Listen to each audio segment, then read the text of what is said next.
ఈ సంవత్సరం Poco quality విషయంలో ఏమాత్రం రాజీ పడలేదు.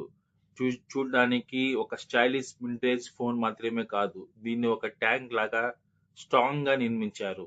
IP68 IP69K దీని అర్థం ఇది అధిక పీడనం, అధిక టెంపరేచర్ గల నీటి జట్టెలను తట్టుకోగలదు. ప్రాథమికంగా ఇది దాదాపు water proof phone. Front protection చూసుకుంటే మాత్రం కొన్నింగుడ్ల గ్లాస్ విక్టర్స్ 2 ఇచ్చారు.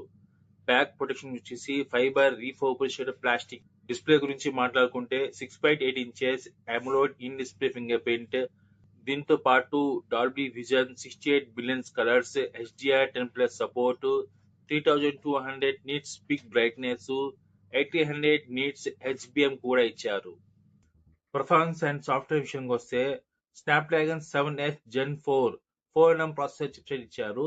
ర్యామ్ అండ్ స్టోరేజ్ విషయానికి వస్తే 8GB ర్యామ్ 256GB ఇచ్చాడు, ఆర్ 12GB ర్యామ్ 512GB ఇచ్చారు.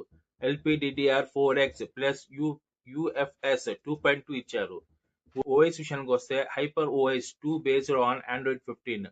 సో జియోమీ వాళ్ళు ప్రామిస్ ఏం చేస్తున్నారంటే 4 major Android upgrades and 6 years of security updates ఇస్తున్నారు అన్నమాట. మాట్లాడుకున్నాం. బ్యాటరీ కెపాసిటీ వచ్చేసి 6500 mAh సిలికాన్ కార్బన్ బ్యాటరీ ఇచ్చారు. సో 100 watts హైపర్ ఛార్జ్ ఇచ్చారు. 0 to 100% వచ్చేసి మీకు 40 minutes లో అయిపోయింది. సో దీనికి బోనస్ ఒక ఆప్షన్ ఇచ్చారన్నమాట. 22.5 watts రివర్స్ వైట్ ఛార్జింగ్ పెట్టుకోవచ్చు. సో దీని ద్వారా మీరు మీ ఫోన్ ఇయర్ బడ్స్ కోసం లేదా స్నేహితుడి ఫోన్ కోసం పవర్ బ్యాంక్ లాగా వాడుకోవచ్చు.